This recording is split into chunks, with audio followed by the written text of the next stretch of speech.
오늘 감동우주에서는 과거 희망을 찾아 해외로 떠나야 했던 한국에서 이제는 외국인들이 살고 싶어하는 나라로 변화한 한국의 모습과 관련된 이야기를 전해드립니다. 시작기 전 구독, 좋아요 해주시면 감동우주 사연 만드는 데 큰 힘이 됩니다. 저는 소피아라고 합니다. 5년 전 저는 러시아 상트페테르부르크에서 태어나 자랐습니다. 어릴 적부터 한국 드라마에 푹 빠져 살았죠. 특히 서울의 화려한 밤거리, 한강공원에서 라면 먹는 장면, 비 오는 날, 우산을 함께 쓰는 로맨스가 제 마음을 사로잡았습니다. 대학에서 외국어를 전공하며 한국어를 독학했고 졸업 후에는 용기를 내어 한국행 비행기에 몸을 실었어요. 인천공항에 도착했을 때의 그 설렘과 두려움이 지금도 생생합니다. 서울의 첫인상은 놀라움 그 자체였습니다. 높이 솟은 빌딩들, 24시간 불이 꺼지지 않는 거리, 어디서나 맡을 수 있는 매콤한 음식 냄새. 하지만 환상 속의 서울과 현실의 서울은 달랐습니다. 드라마에서 보던 그 화려함 뒤에는 치열한 경쟁과 빠른 속도로 돌아가는 일상이 숨겨져 있었죠. 작은 원룸을 구하고 한국 생활을 시작했지만 매일이 도전의 연속이었습니다. 언어는 배웠지만 실전에서 쓰기란 쉽지 않았고 식당에서 주문하는 것조차 가슴 떨리는 모험이었어요. 그럼에도 불구하고 서울의 매력은 강렬했습니다. 밤늦게까지 북적이는 홍대거리, 고즈넉한 아침의 경복궁, 그리고 한강변에서 마주한 일몰은 제가 왜 이곳에 왔는지를 다시 한번 일깨워 주었습니다. 모든 것이 새롭고 신선했지만 동시에 외로움도 컸습니다. 낯선 땅에서 혼자 살아간다는 것은 생각보다 훨씬 버거운 일이었어요. 하지만 그 모든 감정이 제 인생의 한 페이지를 채워가고 있었습니다. 아르바이트를 찾아 여기저기 문을 두드렸지만 번번이 거절당했습니다. 외국인, 그것은 때로는 넘기 힘든 벽이었어요. 지하철역 근처 작은 골목을 걷던 중 우연히 눈에 띈 달빛 카페라는 간판. 문을 열고 들어가자 진한 커피향과 클래식 음악이 저를 반겼습니다. 벽에는 오래된 흑백 사진들이 가지런히 걸려 있었죠. 어서 오세요. 중년의 남성이 따뜻한 미소로 인사했습니다. 박준호라고 자신을 소개한 그는 카페의 주인이었죠. 긴장된 목소리로 아르바이트를 구한다고 말했을 때 박준호는 잠시 저를 바라보더니 고개를 끄덕였습니다. 한국어를 꽤 잘하시네요. 언제부터 배우셨어요? 그날부터 저는 달빛 카페에서 일하게 되었습니다. 박준호는 50대 중반의 남자로 얼핏 보기에는 평범해 보였지만 그의 눈빛에는 깊은 사연이 담겨 있었어요. 카페는 그의 인생처럼 느껴졌습니다. 오래된 LP판, 낡은 책들, 그리고 벽에 걸린 수많은 사진들은 마치 시간이 멈춘 듯한 분위기를 자아냈죠. 일하면서 점차 눈에 들어온 것은 카페 한쪽 벽에 걸린 특별한 사진이었습니다. 젊은 시절의 박준호와 아름다운 여인이 함께 웃고 있는 모습이었죠. 사진 속 두 사람은 행복해 보였습니다. 언젠가 용기를 내어 그 사진에 대해 물었을 때 박준호의 표정이 순간 굳어졌어요.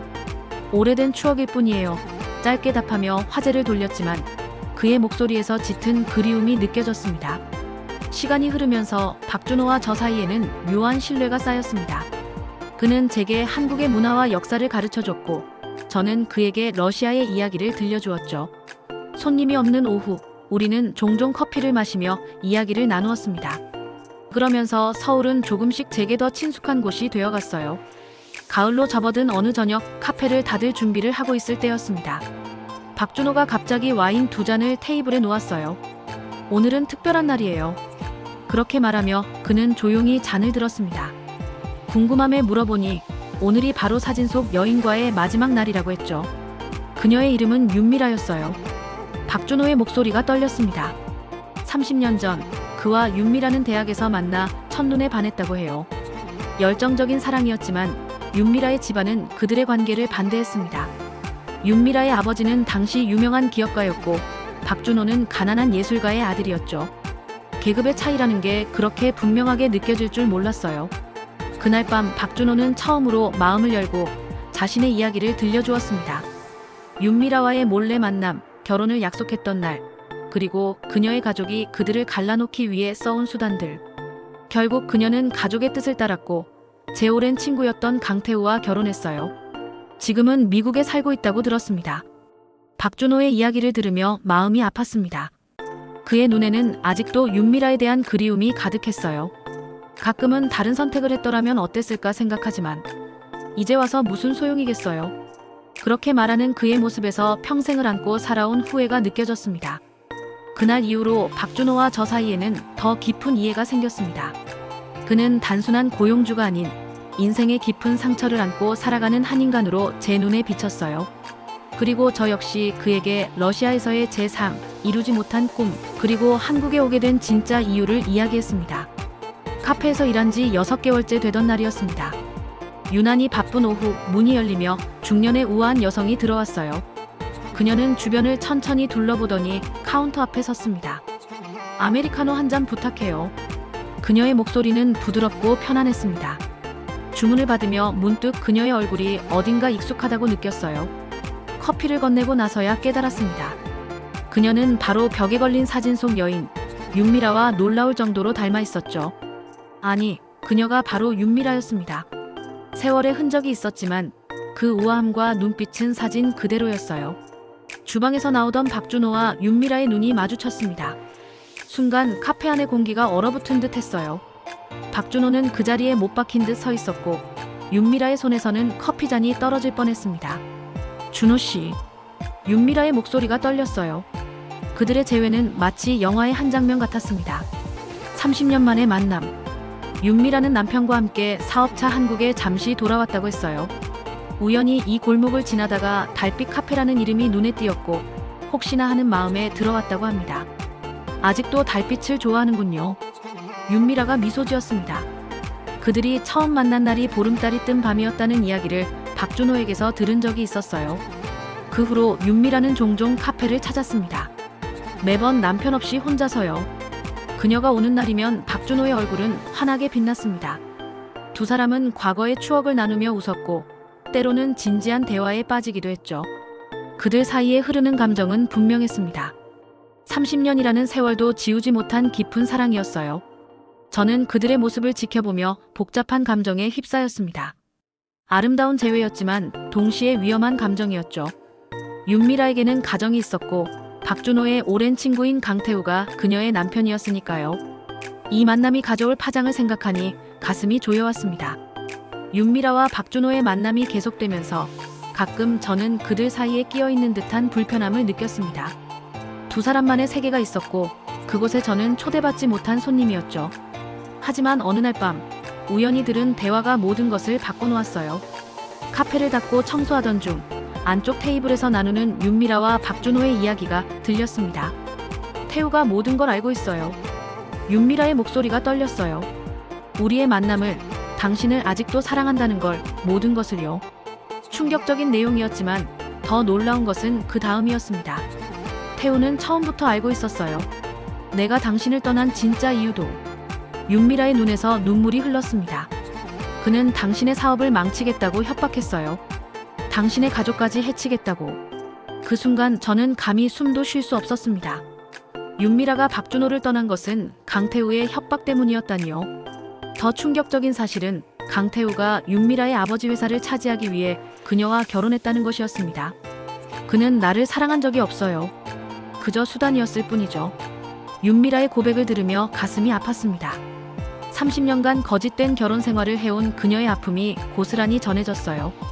박준호는 충격에 빠진 듯 했습니다. 왜 이제야 말해주는 거죠?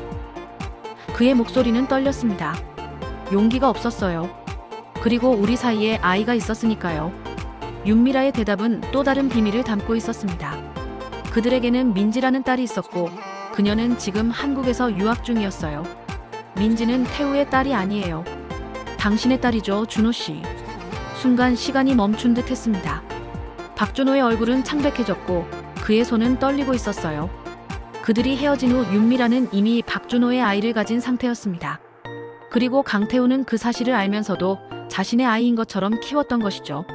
청소를 마치고 카페를 나오면서 저는 이 복잡한 관계에 어떻게 반응해야 할지 혼란스러웠습니다. 그들의 비밀은 이제 제 어깨에도 무거운 짐으로 느껴졌어요. 하지만 한 가지는 확실했습니다. 이 이야기는 아직 끝나지 않았다는 것이었죠. 다음 날 박준호는 카페에 나타나지 않았습니다. 처음으로 그가 연락 없이 자리를 비운 날이었죠. 걱정이 된 저는 그의 집으로 향했습니다. 문을 두드리자 지친 얼굴에 박준호가 나타났어요. 소피아 씨, 미안해요. 몸이 좀 안 좋아서.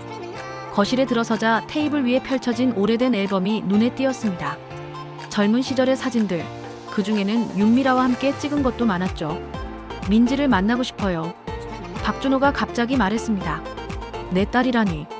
믿기지가 않아요. 그의 마음을 이해했지만 동시에 걱정도 되었습니다. 하지만 강태호 씨가 알게 되면 어떻게 될까요? 제 질문에 박준호는 깊은 한숨을 내쉬었어요. 더 이상 잃을 것이 없어요. 내 인생의 30년을 그에게 빼앗겼는데 이제는 딸까지 모른 채 살아가야 한다고요? 카페로 돌아오는 길에 박준호는 민지에 대해 이야기했습니다. 윤미라에게서 들은 이야기들, 대학에서 음악을 전공하고 있다는 것, 피아노를 좋아한다는 것, 그리고 눈썹 모양이 그와 닮았다는 것까지요. 그의 눈에는 처음 보는 빛이 어렸습니다. 희망과 두려움이 뒤섞인 감정이었죠.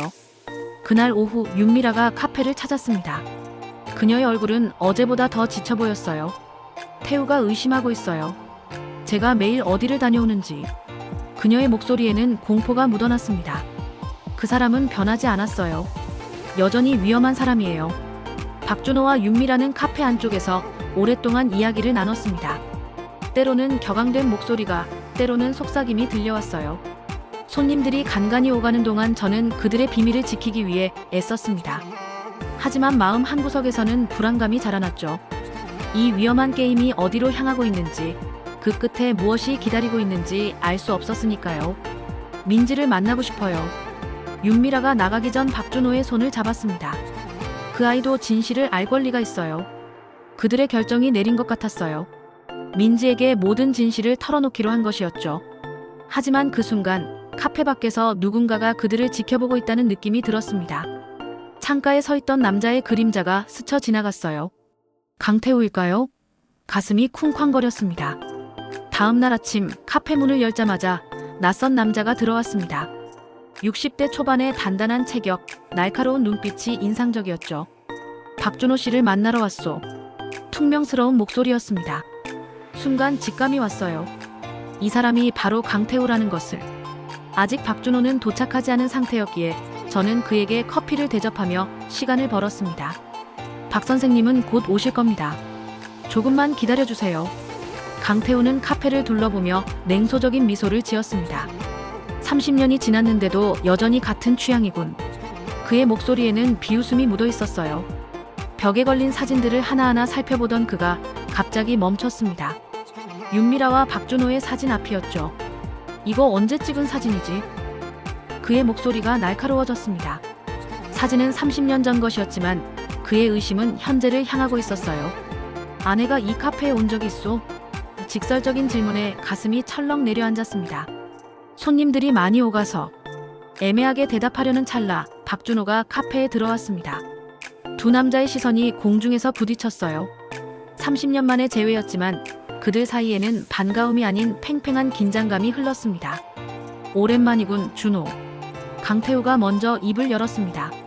자네가 이런 조그만 카페나 하고 있을 줄은 몰랐네. 그의 말에는 조롱이 담겨 있었죠. 하지만 박준호는 침착하게 대응했습니다. 각자의 삶이 있지. 자네는 여전히 잘 지내는 것 같군. 두 사람은 자리에 앉아 커피를 마시며 대화를 나눴습니다. 표면적으로는 오랜 친구의 재회 같았지만 그 밑에는 깊은 적대감이 흐르고 있었어요. 강태우는 자신의 성공담을 늘어놓으며 은근히 박준호를 깎아내렸고 박준호는 최대한 감정을 드러내지 않으려 노력했습니다. 아내가 요즘 자주 외출을 하더군. 갑자기 강태우가 화제를 돌렸습니다.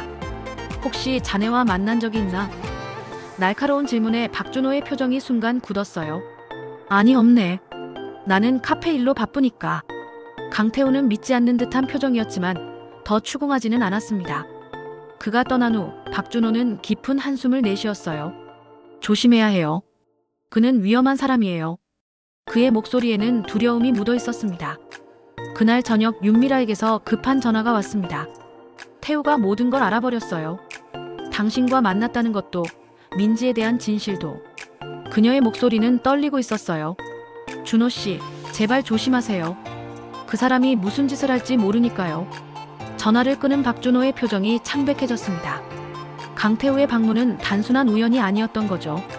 이미 모든 것을 알고 있었고 단지 확인하러 온 것뿐이었습니다. 가슴 깊은 곳에서 불안감이 치밀어 올랐어요. 폭풍전야의 고요함이 카페를 감싸고 있었습니다. 다음 날부터 이상한 일들이 연속해서 벌어졌습니다.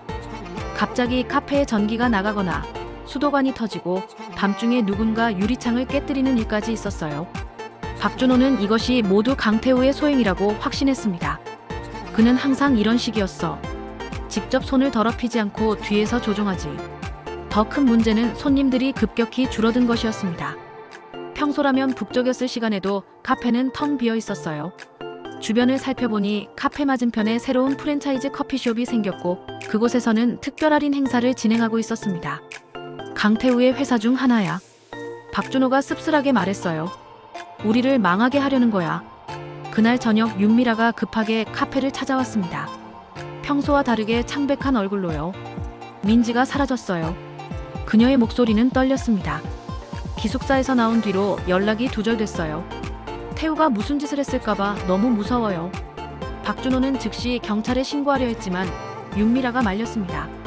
태우는 경찰 쪽에도 인맥이 있어요. 그리고 민지가 당신의 딸이라는 사실이 알려지면 더 큰 문제가 생길 거예요. 그녀의 말에는 이치가 있었어요. 이것은 단순한 실종 사건이 아니었으니까요. 우리는 민지를 찾기 위한 계획을 세웠습니다. 윤미라가 마지막으로 민지와 통화했던 내용, 그녀의 친구들, 자주 가는 장소 등을 하나하나 검토했어요. 박준호는 한 번도 만난 적 없는 자신의 딸을 찾기 위해 필사적이었습니다. 그의 눈빛에서 결연한 의지가 느껴졌죠. 태우가 민지에게 진실을 말했을지도 몰라요. 윤미라가 떨리는 목소리로 말했습니다. 그는 민지를 이용해 우리를 벌주려는 거예요. 그녀의 말은 충분히 가능성 있어 보였어요. 강태우라면 충분히 그런 짓을 할 사람이었으니까요. 카페 문이 갑자기 열리며 한 여성이 들어왔습니다. 20대 초반, 긴 머리에 날렵한 눈매를 가진 아름다운 여성이었어요. 순간 정적이 흘렀습니다. 박준호의 눈이 크게 떠졌어요. 눈앞의 여성은 분명 사진 속 젊은 윤미라와 닮아 있었지만 눈썹과 인매는 박준호를 빼닮았습니다. 민지야. 윤미라가 일어서며 소리쳤어요. 민지는 그 자리에 서서 두 사람을 번갈아 바라보았습니다. 그녀의 눈에는 혼란과 분노가 교차하고 있었죠. 왜 저한테 거짓말을 하셨어요? 모두 다. 민지의 목소리가 떨렸어요. 민지는 아버지라고 믿었던 강태우로부터 모든 진실을 들었다고 했습니다. 그녀의 진짜 아버지가 박준호라는 것, 어머니가 30년간 거짓 결혼 생활을 해왔다는 것, 그리고 최근 두 사람이 다시 만나고 있다는 것까지요. 아버지. 아니, 강 회장님은 미쳐버린 것 같았어요. 평생 자신의 딸이라고 생각했던 제가 다른 남자의 아이였다니. 민지의 이야기를 들으며 윤미라는 계속해서 눈물을 흘렸습니다. 박준호는 굳은 표정으로 모든 것을 들었어요. 강태우가 너에게 어떤 말을 했지? 그가 조심스럽게 물었습니다. 그분은 어머니와 당신이 자신을 배신했다고 말했어요. 그리고 복수하겠다고. 민지의 말에 박준호와 윤미라의 얼굴이 창백해졌습니다. 저는 혼란스러워서 도망쳤어요. 진실을 알고 싶었거든요. 그래서 여기 왔습니다. 카페는 깊은 침묵에 휩싸였습니다. 마침내 박준호가 입을 열었어요. 민지야, 너는 내 딸이야. 그건 사실이야. 하지만 내가 너를 버린 것은 아니었어. 나는 내 존재를 몰랐단다. 그의 목소리는 떨렸지만 진심이 담겨 있었습니다. 윤미라도 조심스럽게 말을 이었습니다. 내가 한 선택들이 너에게 큰 상처를 줬다는 거 알아. 용서해달라고 말할 자격도 없지만. 그녀의 말은 흐느낌에 섞여 끊겼어요. 민지는 혼란스러워 보였습니다. 평생 알고 지낸 아버지가 사실은 자신의 아버지가 아니었다니. 그리고 지금 눈앞에 있는 낯선 남자가 자신의 친부라니.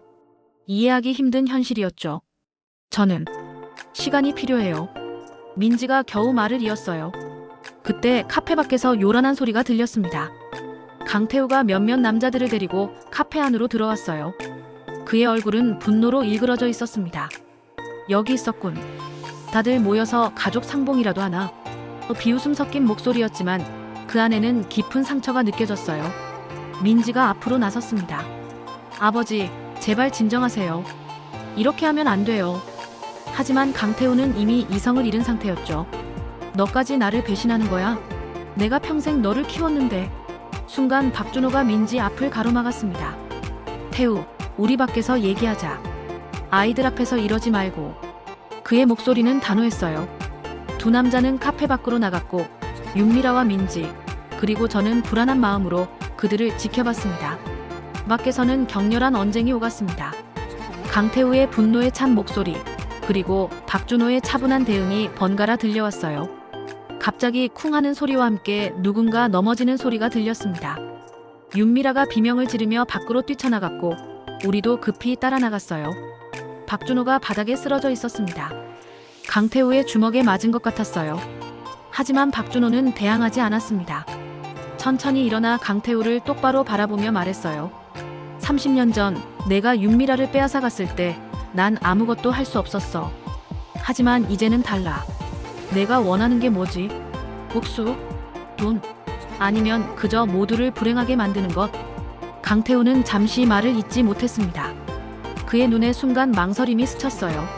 난 단지 배신당하고 싶지 않았을 뿐이야. 그의 목소리에서 처음으로 진심이 느껴졌습니다. 30년을 함께 살았는데 윤미라는 단 한 번도 나를 사랑한 적이 없었어. 민지가 앞으로 나섰습니다. 아버지, 어머니가 당신을 사랑하지 않았다고 해도 저는 당신을 아버지로 사랑했어요. 그건 변하지 않아요. 그녀의 말에 강태우의 표정이 순간 무너졌어요. 단단했던 그의 가면 뒤에는 외로움과 상처가 가득했습니다. 윤미라도 조심스럽게 다가갔습니다. 태우 씨, 우리 모두 잘못했어요. 나도, 준호 씨도 당신도. 하지만 이제라도 올바른 선택을 할 수 있어요. 더 이상 서로를 아프게 하지 말아요. 그녀의 눈에는 진심 어린 후회가 담겨 있었습니다. 강태우는 한참을 침묵했습니다. 그러더니 갑자기 웃음을 터뜨렸어요. 슬픔이 담긴 웃음이었죠. 내가 이렇게 될 줄 알았으면 처음부터 다르게 살았을 텐데.